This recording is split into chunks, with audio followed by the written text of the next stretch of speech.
그 지난주에 배웠던 말씀 한 번 더 복습해 보겠습니다. 예언이 뭐라고 했습니까? 예언이란 우리에게 주어진 우리가 알지 못하는, 우리가 앞으로 미래에 이루어질 일에 대한 것들도 예언이라고 했고요. 이것을 프로에레오라고 했습니다. 그런데 하나님께로부터 받은 것을 말한다라고 하는 것은 프로페테이아라고 말씀을 드렸죠. 그래서 하나님께로 받은 것을 선지자들이, 예수님의 제자들이, 사도들이 복음을 전했음을 우리에게 말씀해 주고 있는데요. 특별히 오늘 계시록에 기록된 말씀 또한 프로페테이아라고 하는 말씀으로 하나님께로부터 받은 것을 성도들에게 가감없이 증거하고 있음을 보여주고 있는 겁니다. 특별히 이것이 무엇을 말씀해 주느냐? 하나님께로부터 받은 것은 무엇입니까? 하나님의 말씀입니다. 따라서 오늘 우리가 세상에 믿지 않는 사람들에게 복음을 증거하는 것도 예언입니다. 예언의 사역이고요. 또 앞에서 지금 주의 종이 하나님의 말씀을 선포하는 것도 저의 말이 아니라 하나님의 말씀을 증언하기 때문에 이것 또한 예언의 사역이라고 할 수 있습니다. 그래서 우리 모두는 하나님의 예언의 사역자로서 주님의 복음을 받은 말씀을 증언하는 일에 우리가 힘쓰고 있음을 보여주고 있는 것이죠. 이것이 바로 전도요, 하나님의 복음을 받은 자들로서 당연히 해야 할 일임을 말씀해 주고 있고요. 또한 지난주에 우리가 그리스도인에게 주어진 세 가지의 복이 있다고 했습니다. 그 세 가지의 복이 무엇입니까? 하나님의 말씀을 읽는 것, 그 말씀을 듣는 것, 그 말씀을 들은 대로 살아가는 것, 이것이 우리에게 있어서 주어지는 세 가지 복이라고 말씀하셨습니다. 여러분 복받은 자가 되시기 바랍니다. 복받은 자인 줄 믿으시기 바랍니다. 날마다 말씀을 우리는 묵상하고 있습니다. 이게 복받은 자입니다. 말씀을 늘 듣고 있습니다. 복받은 자이죠. 더 큰 복을 받을 수 있는 게 뭡니까? 그 말씀을 읽었고 들었던 말씀대로 살아내는 것입니다. 결론적으로 무엇입니까? 하나님을 아는 것과 믿는 것과 사는 것이 같은 삶을 사는 것을 말하는 것이죠. 이것이 하나님께 복받은 그리스도인의 삶임을 성경은 말씀해 주고 있습니다. 오늘 본문은 이제 만왕의 왕이신 예수 그리스도가 어떤 분이신지를 소개하고 있습니다. 오늘 본문은 성자 예수님에 대한 세 가지를 표현해 주고 있는데요. 그 첫째를 보기 전에 먼저 오늘 본문의 말씀을 제가 5절 말씀을 다시 한번 읽어드릴게요. 5절 말씀. 또 충성된 증인으로 죽은 자들 가운데서 먼저 나시고 땅의 임금들의 머리가 되신 예수 그리스도로 말미암아 은혜와 평강이 너에게 있기를 원하노라. 우리를 사랑하사 그의 피로 우리 죄에서 우리를 해방하시고라고 말씀하면서 앞에 서두에 또 충성된 증인으로 죽은 자들 가운데서 먼저 나시고 땅의 임금들의 머리가 되신 예수 그리스도라고 세 가지를 이야기해 주고 있습니다. 이 세 가지를 하나씩 살펴보면서 함께 말씀을 나누고자 합니다. 첫 번째, 예수님을 충성된 증인으로 소개하고 있습니다. 이를 증명해 주는 말씀이 요한복음 8장 14절 말씀인데요. 예수께서 대답하여 이르시되 내가 나를 위하여 증언하여도 내 증언이 참되니 나는 내가 어디서 오며 어디로 가는 것을 알거니와 너희는 내가 어디서 오며 어디로 가는 것을 알지 못하느니라. 여러분, 참 증인이 무엇입니까? 참 증인이라 하면 그 모든 되어진 사실들을 그대로 증명해 줄 수 있는 사람을 증인이라고 말합니다. 증인 중에서 거짓 증인도 있고요, 참 증인도 있는데 오늘 예수 그리스도께서는 본인을 일컬어서 참 증인이라고 말씀해 주고 있는 것입니다. 법정에 서게 되면 유죄, 무죄를 입증하는 자를 증인이라고 말하는데요, 충성된 증인이라고 하면 죄인에게 유리한 증인을 말하여서 특별히 죄인을 건질 수 있는, 죄인 취급된 그를 살릴 수 있는 뭔가 참 증거를 그에게 이야기하여서 그가 죄인의 누명을 벗어버리고 자유할 수 있는 삶을 살게 하는 것을 참 증인이라고 합니다. 오늘 예수 그리스도께서 죄와 사망으로 죽을 수밖에 없는 우리들의 참 증인이 되어주셔서 하나님 아버지 앞에 참 증인이 되어주신 거죠. 죄로 죽어 마땅한 우리 죄인들입니다. 죄의 문제를 해결할 수 없는 자들이죠. 그러나 예수님께서 우리의 참 증인이 되어주심으로 아닙니다. 저들을 불쌍히 여기시사 예수님의 보혈로 저들은 거룩하게 정결하게 입을 수 있는 새 사람이 되었습니다. 내가 증인 서겠습니다. 이것입니다. 예수님이 우리의 증인 되어 주심으로 우리가 죄인에서 거룩한 하나님의 자녀의 신분으로 회복될 수 있다는 것이죠. 예수 그리스도께서 피를 흘리시기까지, 죽기까지 하나님의 말씀에 순종하심으로 우리에게 대한 구원의 길을 열어놓으셨는데, 그 구원의 길을 통하여서 우리에게 그 죄의 십자가의 은혜가 죄를 속량하시고 구속하시고 구원하시는 은혜의 자리로 이끄셨다는 것이죠. 그 일을 이루신 예수님께서 우리의 참 증인이 되어 주셨다라고 말씀해 두고 있습니다. 두 번째는 예수님께서 죽은 자들 가운데서 다시 살아나셨고 죽은 자들 가운데 먼저 나신 분이심을 말씀해 주고 있습니다. 여러분, 이 세상에 죽은 자들이 있습니다. 죽은 자들이 살아난 자도 있지요. 그러나 그들은 모두 죽었습니다. 예수님께서 죽은 나사로를 살리셨고요, 베다니의 한 여인을 살리셨고요, 또 예수님 그 구약의 시대 때도 또 그 엘리사가 그 죽은 아이를 살렸던 기억들이 분명히 있습니다. 그럼에도 그들은 또다시 죽었지요. 그래서 그들은 우리에게 죽은 자의 소망이 될 수 없는 겁니다.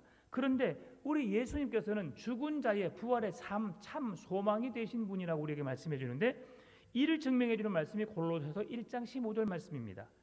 그는 보이지 아니하는 하나님의 형상이시요 모든 피조물보다 먼저 나신이시니. 예수 그리스도는 이 세상에 창조되기 전에, 사람이 존재하기 전에 먼저 계신 분이심을 말씀해 주고 있습니다. 생명의 창조가 있기 전부터 미리 스스로 계신 분, 자존하신 분, 그분이 누구시라고요? 예수님이시라고 하는 것이죠. 골로새서 1장 18절 20절 말씀 보게 되면, 그의 몸인 교회의 머리라 그가 근본이시요 죽은 자들 가운데서 먼저 나신 이시니 이는 친히 만물의 으뜸이 되려 하심이요 아버지께서는 모든 충만으로 예수 안에 거하게 하시고 그의 십자가의 피로 화평을 이루사 만물 곧 땅에 있는 것들이나 하늘에 있는 것들이 그로 말미암아 자기와 화목하게 되기를 기뻐하심이니라. 아멘. 예수님은 잠자는 자들의 첫 열매가 되어주셨습니다. 죽은 자들의 첫 열매가 되어주셨지요. 사망 권세를 깨뜨리고 다시 부활하심으로 죽은 자들의 첫 열매가 되어주셨는데요, 예수님은, 부활하신 예수님은 교회의 머리요, 또한 그 예수님의 부활이 우리의 부활이요 교회의 부활임을 오늘 하나님은 말씀해 주고 있습니다. 따라서 바울은 교회를 몸으로 비유하고 있는데 그 몸된 머리가 누구냐? 예수 그리스도이심을 말씀해 주고 있죠. 그래서 그의 몸으로서의 교회가 예수 그리스도를 머리로 하고 있음을, 오늘 우리 교회가, 우리의 몸된 교회가, 우리의 머리가 누구시라고요? 예수 그리스도라고 하시는 것이죠. 그래서 요 예수 그리스도와 교회가 더불어 생명을 공유하고 있다는 사실이죠. 여러분, 머리가 있지만 몸이 상하지 않으면 그 머리는 온전할 수 없습니다. 머리이신 예수 그리스도는 우리에게 생명이 되어주시고 우리에게 생명을 공급해 주시는데, 우리의 몸이 받지 않으면 어떻게 됩니까? 몸이 쇠해지고 약해져서 죽을 수밖에 없어요. 그래서 우리가 몸이 살아나기 위해서는 생명이신 예수 그리스도께로 영양분을 받고 그 영양분을 힘입어 살아가야 되는 거예요. 그래서 머리이신 예수 그리스도도 몸인 우리들도 함께 건강하게 양 다리가 되어서 한쪽 다리로만 못 걷습니다. 두 다리가 쌩쌩해야지 건강하게 걸을 수 있는 것처럼 머리이신 그리스도와 몸인 우리 성도들이 함께 생명력을 받아서 세상에 그 생명력을 공급할 수 있는 자가 되어야 함을 오늘 성경은 말씀하고 있다는 겁니다. 예수 그리스도께서 죽은 자들 가운데서 먼저 나셨다는 것은 무엇을 의미합니까? 예수 그리스도께서 우리의 머리로서 특별히 왕가의 장자가 갖는 위엄과 직임을 오늘 비유적으로 말씀해주고 있는 겁니다. 예수 그리스도는 다윗의 혈통을 잇는 왕가의 자손을 통해서 이 땅에 오신 왕 중의 왕이심을 이야기하고 있는 것이죠. 그게 무엇입니까? 오늘 세 번째 소개되고 있는 예수님이 만왕의 왕으로 소개되고 있다는 사실이죠. 그러면 그것을 살펴보기 전에 먼저 오늘 예수 그리스도께서 그 교회의 머리 되시고 죽은 자들 가운데 먼저 나신 이가 무엇이라는 말씀을 살펴보는데, 이 말씀은 시편 89편이 이를 증명해 줍니다. 예수 그리스도께서 다윗의 계통을 통해서 왕이신 예수 그리스도께서 하나님의 장자로서 먼저 나신 자가 되고 세계 임금들의 으뜸 머리가 되시며 여호와를 위한 충성된 증인이 되셨음을 우리에게 말씀해 주신데요. 시편 89편 27절과 37절 말씀입니다. 내가 또 그를 장자로 삼고 세상 왕들에게 지존자가 되게 하며 또 궁창의 확실한 증인인 달같이 영원히 견고하게 되리라 하셨도다. 예수님은 죽은 자들 가운데 먼저 나신 자로서 부활의 첫 열매가 되셨고요. 또한 그에게 붙어 있는 자들은 예수님께서 사망 권세를 깨뜨리시고 부활하셨던 것처럼 그 부활에 동참하게 될 것을 말씀하고 있다는 겁니다. 왜 그렇습니까? 예수님이 우리의 머리이시기 때문입니다. 우리는 그의 몸이고요. 머리가 살면 우리 몸도 사는 겁니다. 머리가 죽으면 우리의 몸도 죽는 겁니다. 여러분, 마지막 사람이 생명을 다해갈 때에 어떻게 말합니까? 몸 좀 힘 좀 내봐. 여러분 그렇습니까? 정신 좀 차려봐봐. 정신 좀 차려봐봐라고 하죠. 왜 그렇습니까? 우리의 머리가 죽으면 몸 다 죽습니다. 그런데 우리의 신체에 어떤 암이 걸리거나 어떤 몸에 불편함이 있어서, 연약함이 있어서 우리의 몸이 약해지면 기억도 쇠하여지고 우리의 정신도 죽게 되는 것이죠. 그래서 육체가 죽음을 맛보게 될 수밖에 없는 겁니다. 그러면 우리가 사망 권세를 깨뜨리시고 예수 그리스도께서 부활하신 그 주님이 우리의 머리 되시고 그분이 사망 권세를 깨뜨리고 승리하신 그분이 우리와 함께 하시기에 우리는 결코 사망으로 우리가 사망에 처한 것이 아니라 사망에서 생명으로 옮겨진다는 사실을 우리에게 말씀해주고 있다는 것이죠. 그래서 우리 두 번째 말씀해주고 있는 것처럼 오늘 우리들에게 뭘 주십니까? 죽은 자들 가운데서 먼저 나신 이가 예수님이시고 우리들 또한 그러한 삶을 살 수 있음을 말씀해 주는 겁니다. 세 번째는 무엇입니까? 예수님을 만왕의 왕으로 소개하고 있습니다. 오늘 본문에 뭐라고 말하고 있냐면 땅의 임금들의 머리가 되신, 땅의 임금들보다 더 위에 되신 머리라고 하신 것은 무슨 말씀입니까? 그가 만왕들의 왕이심을 말씀해주고 있는 거죠. 그래서 예수님은 이 땅의 만왕의 왕이시다라는 것을 우리에게 보여주고 있는 겁니다. 왕은 무엇을 의미합니까? 나라를 의미합니다. 나라의 대표자를 왕이라고 말하지요. 왕이신 예수님은 모든 만물 위에 뛰어나신 분이시며 모든 권세자들을 지배하시고 통치하시는 주권을 갖고 계신 분이심을 우리에게 보여주고 있는데요. 빌립보서 2장 9절 10절 11절이 말씀해 줍니다. 이러므로 하나님이 그를 지극히 높여 모든 이름 위에 뛰어난 이름을 주사 하늘에 있는 자들과 땅에 있는 자들과 땅 아래에 있는 자들로 모든 무릎을 예수의 이름에 꿇게 하시고 모든 입으로 예수 그리스도를 주라 시인하여 하나님 아버지께 영광을 돌리게 하셨느니라. 아멘. 왜 우리가 예수 그리스도 이름 앞에 무릎을 꿇어야 합니까? 그분이 우리의 만왕의 왕이시기 때문입니다. 하나님께서 예수 그리스도를 겸손과 수치스러운 죽음의 자리에 그를 내모르셨지만 결국 그 죽음의 자리에서 죽음으로 끝나는 인생이 아니라 사망 권세를 이기시고 다시 부활 승천하심으로 영광의 자리에 오르셨음을 보여주게 되는데요. 그분은 영원히 죽지 않으시고 사망이 어떻게 그를 해할 수 없는 창조주 하나님, 만왕의 왕이심을 우리에게 증언해주고 있다는 사실입니다. 그래서 바울도 이렇게 말합니다. 예수 그리스도에게 복종해야 할 대상이 세 가지가 있다. 오늘 본문의 말씀이 무엇이냐면 빌립보서 2장 9절 10절 11절입니다. 첫째, 하늘에 있는 자들이나, 둘째, 땅에 있는 자들이나, 셋째, 땅 아래 있는 모든 자들이 어떻게 하라고요? 예수 그리스도께 복종해야 한다고 말씀하고 있는 거죠. 왜요? 예수님이 우리의 만왕의 왕이시기 때문입니다. 여러분, 우리는 지금 대한민국에 살고 있습니다. 대한민국은 대한민국의 법을 따라야 합니다. 대통령이 뭔가를 지시하면 내가 원하지 않는다 할지라도 우리는 그 법을 따라야 하는 겁니다. 우리나라가 정해놓은 교통법규를 지켜야 합니다. 미국에서 정해놓은 교통법규를 아무리 잘 지킨다고 한들 우리나라에서 운전한 사람들은 우리나라의 법을 지키지 않으면 그 법에 대한 위반으로 어려움을 처할 수 있는 것이죠. 운전하시는 분들은 조심해야 될 부분이 있습니다. 요즘에는 우회전과 좌회전을 동시 신호를 받게 하는 데가 있습니다. 교차로에서. 예. 저에게도 한 종이가 날아왔어요. 제가 우회전을 하는데 깜빡이를 안 켜고 했는가 봐요. 근데 그 시간이 경고 기간입니다. 그래서 금액 범칙금을 묻는 것이 아니고 다음부터 조심하십시오. 지금은 거기가 시험 지역에서 곧 경고장이 날아가면 그때는 벌금을 물게 됩니다라는 경고장이죠. 몰랐습니다. 앞에 신호등에가 만약에 오른쪽 화살표가 있잖아요. 반드시 여러분 오른쪽 화살표를 깜빡이를 켜야 됩니다. 켜지 않으면 카메라 찍히면 바로 범칙금입니다. 신호 지시 위반이죠. 여러분 이런 것들을 우리가 지켜야만이 우리가 벌금을 내지 않습니다. 범칙금을 내지 않습니다. 그것뿐만이 아니라 세상에 주어진 모든 법들을 우리가 지켜야만이 우리는 대한민국 국민으로서 우리가 살 수 있는 것이죠. 그 법을 어기면 법의 지배를 받게 되고 통제를 받게 되고 법의 위반을 하게 되면 그 법의 위반에 대한 처벌을 받는 것이 우리의 삶입니다.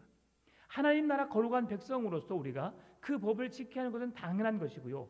만왕의 왕이신 하나님 앞에 하늘에 있는 자나 공중에 있는 자, 땅에 있는 자나 땅 아래에 있는 누구든지 예수 그리스도께 복종해야 함을 성경은 말씀해주고 있다는 것입니다. 따라서 왕이신 예수 그리스도를 주로 신하는 자들에게 하나님은 어떤 은혜를 주시는가? 구원의 은혜를 주십니다. 우리가 빌립보서 2장 11절 모든 입으로 예수 그리스도를 주로 신하여 하나님 아버지께 영광을 돌리라. 왜 그렇습니까? 예수 그리스도를 주로 믿음으로 구원에 이르기 때문이죠. 따라서 우리가 예수 그리스도를 믿고 구원받은 자들은 하나님 나라로 옮겨짐을 당하게 됩니다. 그리고 모든 죄를 용서받게 되면 우리는 하나님의 나라에 들어가게 되는 것이죠. 그 말씀이 골로새서 1장 13절 14절에서 말씀해 줍니다. 그가 우리를 흑암의 권세에서 건져내사 그의 사랑의 아들의 나라로 옮기셨으니 그 아들 안에서 우리가 속량 곧 죄사함을 얻었도다. 아멘. 뿐만 아니라 우리는 하나님의 나라의 시민권을 가진 자들입니다. 빌립보서 3장 20절 21절 그러나 우리의 시민권은 하늘에 있는지라 거기로부터 구원하는 자 곧 주 예수 그리스도를 기다리노니 그는 만물을 자기에게 복종하게 하실 수 있는 자의 역사로 우리의 낮은 몸을 자기의 영광의 몸의 형체와 같이 변하게 하시리라. 여러분 예수 그리스도께서 부활의 몸을 입으신 것처럼 오늘 우리들 또한 예수 그리스도를 믿는 우리들에게 부활의 몸을 입게 하시겠다고 우리 주님은 말씀하고 계시다는 거죠. 여러분 결코 좌절하거나 실망하지 마십시오. 우리는 하나님의 구원에 이르는 거룩한 하나님의 백성임을 믿으시기 바랍니다. 왜 그렇습니까? 예수 그리스도께서 우리의 머리시오 우리는 그의 몸이기 때문에 예수 그리스도께서 사망 권세를 이기시고 부활 승천하심으로 영광의 주가 되어주셨기 때문에 그의 몸인 우리들 또한 그가 변화되신 대로 하나님의 영광을 입은 대로 우리들 또한 그 나라에 들어가게 될 것을 성경은 말씀하고 있다는 것이죠. 여기까지가 우리가 오늘 8절, 5절, 6절에 주시는 우리 말씀의 내용들이고요. 이 말씀을 통해서 오늘날의 이단들이 어떻게 이야기하는가를 살펴보고 말씀을 마치려고 합니다. 요한계시록은 예수님을 향하여서 충성된 증인이시오 오늘 부활의 주님이시오 만왕의 왕이시라고 오늘 고백하고 있습니다. 그리고 그를 믿는 자들에게 하나님의 구원의 능력을 힘입을 수 있음을 말씀해 주고 있죠. 여러분 그런데 신천지가 이만희를 계시록에서 말하는 사람이라고 말합니다. 예수 그리스도를 우리의 충성된 증인이시요 부활의 주님이시며 만왕의 왕이시라고 말씀하고 있는데 이만희를 일컬어서 자기들의 충성된 증인이라고 말합니다.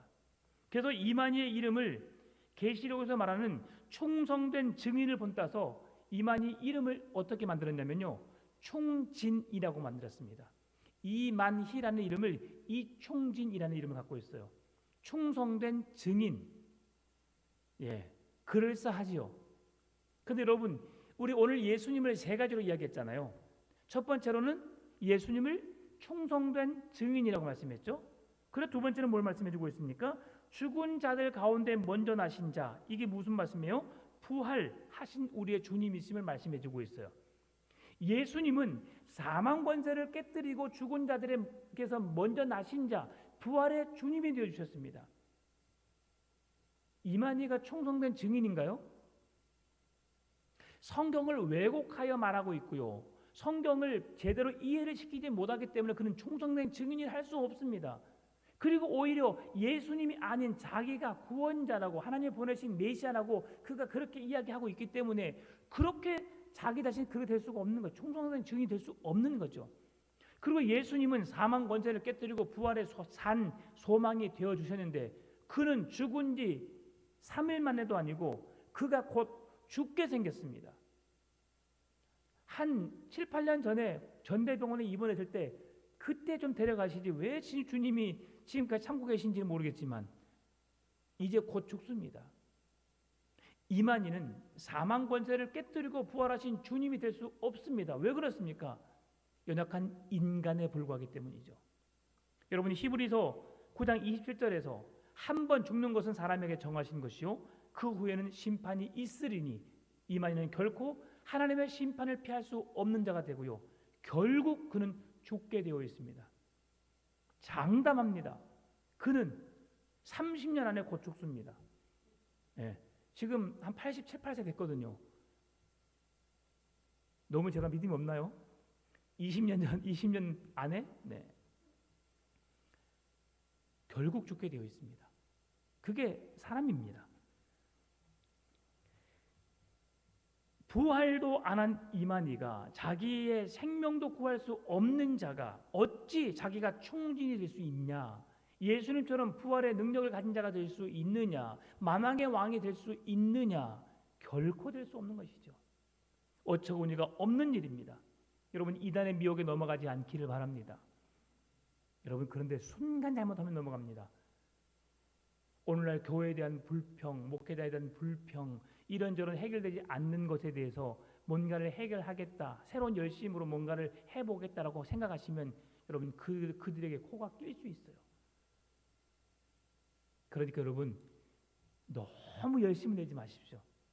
열심을 내셔야 되지만 그 열심이 헛된 방향으로 열심이 아니라 주님을 향한 열심으로 아셨죠?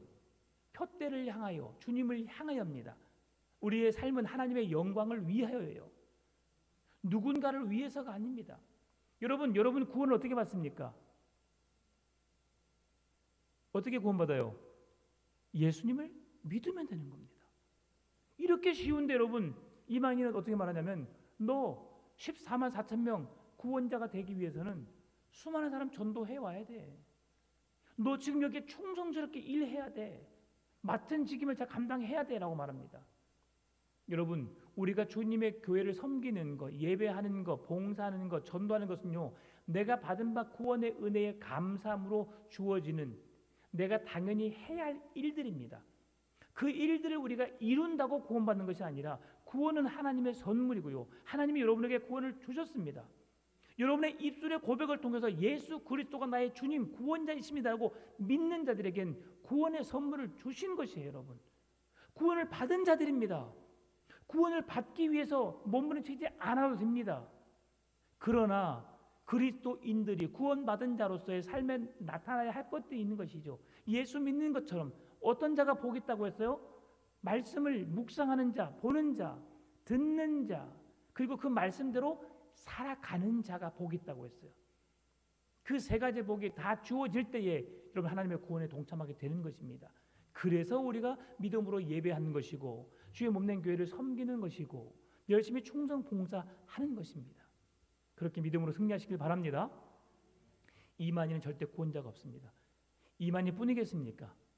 박태선이라는 장로도 마찬가지입니다. 여러분 그가 어떤 삶을 살았습니까? 전도관, 신앙촌이라는 이름으로 별걸 다 했습니다. 박태선 장로가 여러분 안전병이 일어나게 했습니다. 소경도 눈뜨게 했습니다. 놀라운 일이죠. 별걸 다 했지만 이 박태선 장로도 죽은 자를 살리지도 못했고요. 또한 자신 또한 죽음에서 예수님처럼 사망 권세를 이기시고 부활하신 능력의 주님이 되지는 못했습니다. 그가 많은 이적을 행하니까 수많은 사람들이, 수천 명들이 몰려왔어요. 그리고 그 무리들 앞에서 당당하게 나도 부활, 죽은 자를 살릴 수 있는 능력이 있다라고 그들에게 아주 장담하면서 말했습니다. 때마침 어떤 한 그 같이 믿는 장로의 자녀가 죽음을 맞이했습니다. 그래서 그 무리들 앞에서 이렇게 말했어요. 내가 장로의 딸을 내가 살리겠다. 다 같이 그 장로의 딸의 무덤 앞으로 집결 다 모였습니다. 그리고 박다른 장로가 이렇게 말했습니다. 자, 무덤을 열라. 무덤을 열고 그 죽은 시신을 꺼내라. 딱 했어요. 그리고 조금 있다가 다시 덮어라 그랬어요. 주위에 많은 사람들이 그 딸을 살릴 것이라는 믿음을 가지고 거기서 기다리고 있는데 다시 덮으라고 하니까 무슨 이유로 다시 덮으라고 하시는가 궁금해서 물었습니다. 그러니까 이렇게 말했습니다. 나는 이 사람을 살릴 수 있는 능력이 있는데 모여있는 여러분 중에서 내가 행하는 일들을 믿지 못하는 사람들이 있습니다. 당신들의 믿음이 없음으로 인해서 내가 이 일을 행하지 않겠습니다. 덮으십시오라고 그랬대요. 이걸 보고 욕이 나오지 않습니까? 참 정말 어처구니가 없는 일이죠. 제가 더 심한 말 하고 싶지만 참습니다. 이러한 자들이 어떻게 자기들이 구원자라고 예수님을 흉내를 낼 수는 있습니다. 여러분, 예수님 될 수가 없는 것이죠. 하나님의 교회 안상홍도 마찬가지입니다. 안상홍이 죽었습니다. 안상홍을 하나님의 보내신 영이라고 그를 말했고, 그가 죽고 나니까 그의 부인인 강길자를 향해서 뭐라고 했어요? 왜 그가 우리의 구원자다. 그래서 하나님 아버지만 있느냐, 하나님 어머니라 해서 지금 안상홍 증인은 하나님 어머니라고 부르고 있습니다. 하나님이 아버지가 되었다가 어머니가 됩니다. 그럼 만약 강길자가 죽습니다. 이제 뭐라고 부르겠습니까? 다음에 교주가 남자면 다시 하나님이 다시 아버지로 돌아오셨습니다. 만약에 여자가 이어받으면 여전히 우리 하나님은 어머니십니다라고 해서 그렇게 부르겠죠. 안상홍 증인회가 여러분에게 다가오시면 이렇게 말하십시오. 여러분이 안상홍을 하나님으로 믿었는데 그가 죽음을 이기고 살아났습니까? 부활을 경험했습니까? 라고 한마디만 물으면 그들은 꼼짝하지 못합니다. 왜냐하면 그들은 그런 부활한다는 사실을 그들이 알고 있기 때문이죠. 그렇게 믿고 있기 때문이죠. 그런데 결코 이만희도 박태선도 안상홍도 죽은 자를 살릴 수 없고요. 죽은 자가 다시 살아날 수 없습니다. 누구만? 예수 그리스도만 부활하셨고 부활하신 몸을 그대로 유지하시고 하늘로 올라가셨습니다. 그리고 이 땅에 우리를 심판하시고 이 땅에 다시 재림하실 것입니다.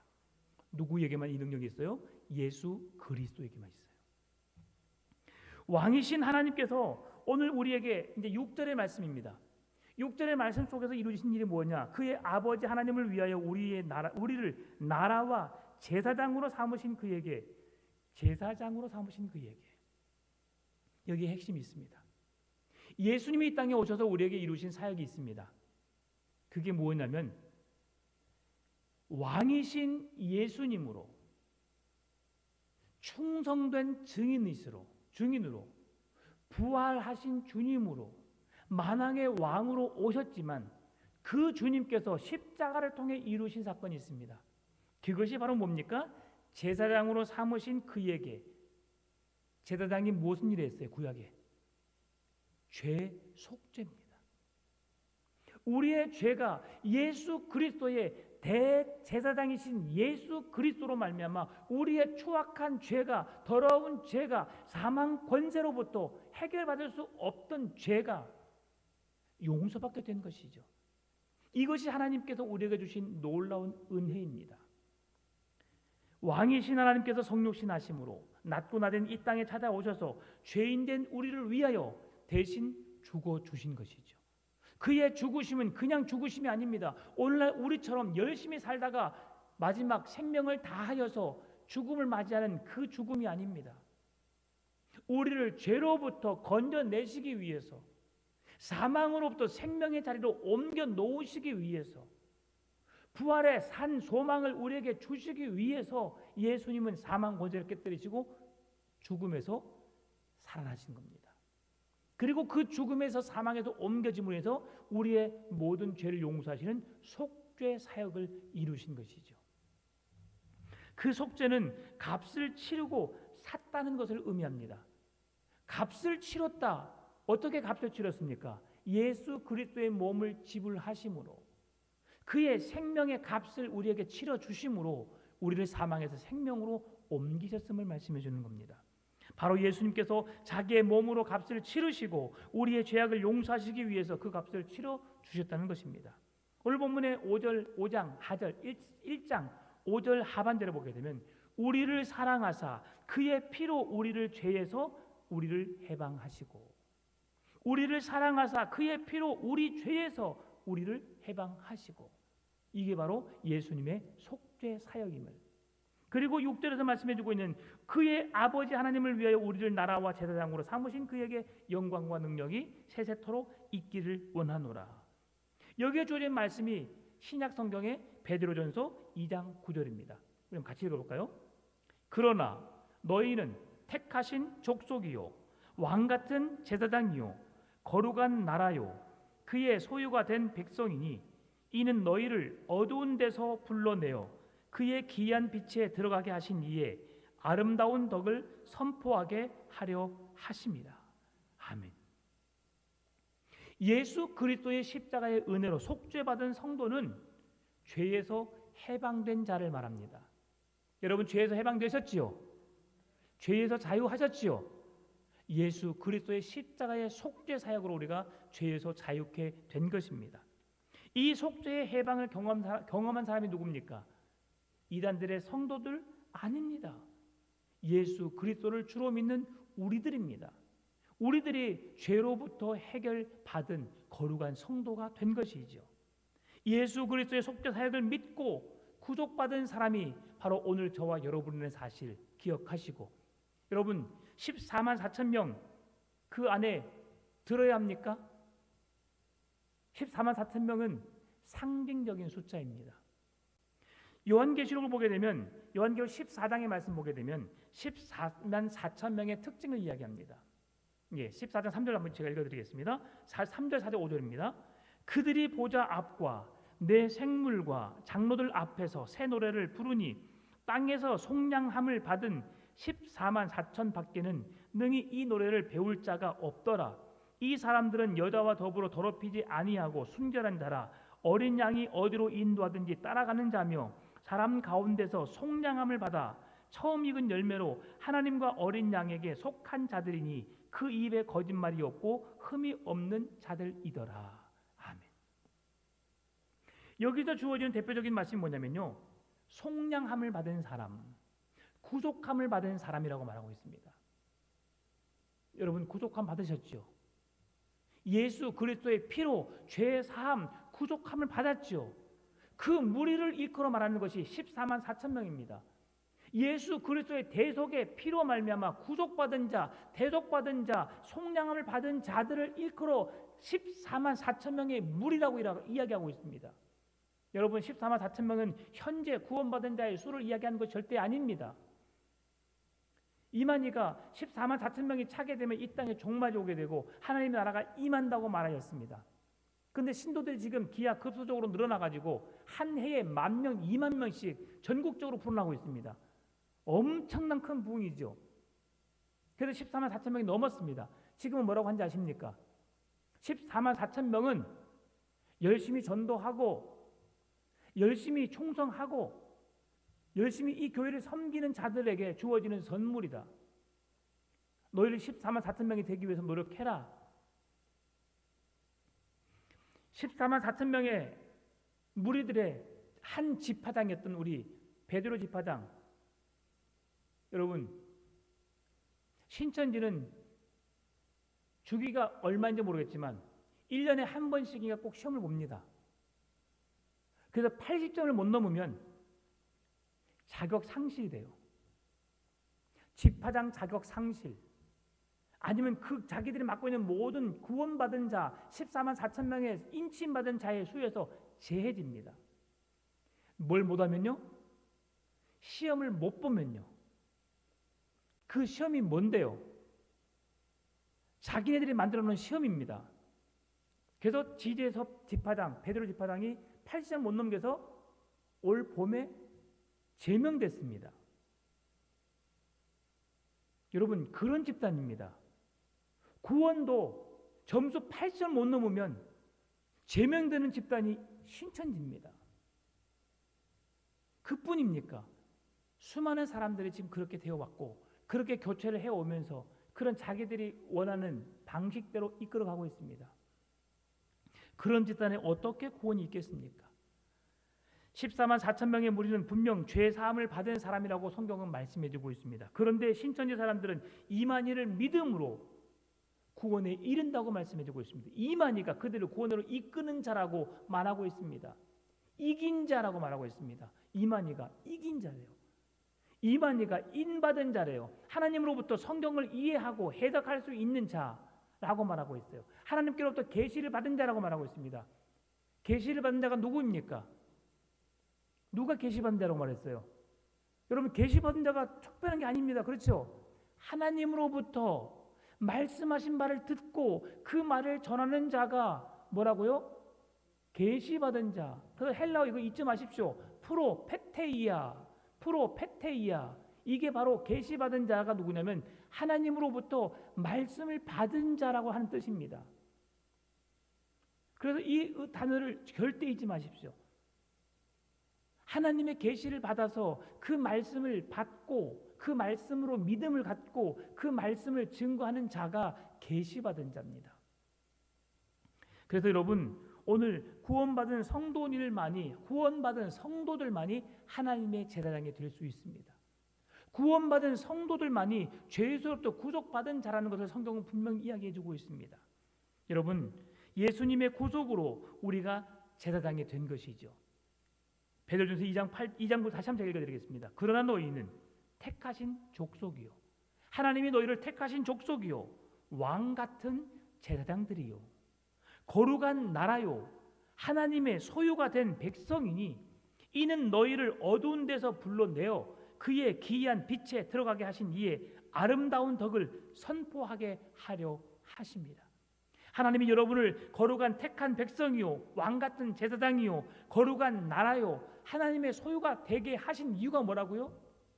마지막에 하나님의 거룩함을, 하나님의 하나님 되심을, 예수 그리스도의 우리의 구속자, 구원자, 왕 되심을, 참 증인 되심을, 부활의 산 소망이 되고 첫 열매가 되어 주심을, 모든 왕들 중에 왕이 되신 만왕의 왕이 되심을 증거하는 자로 오늘 저 여러분을 세우셨다는 것이죠. 그게 바로 계시받은 자입니다. 하나님의 계시받은 자로서, 하나님의 말씀을 받은 자로서 믿음을 가진 여러분에게 주어지는 사명이라고 말씀할 수 있습니다.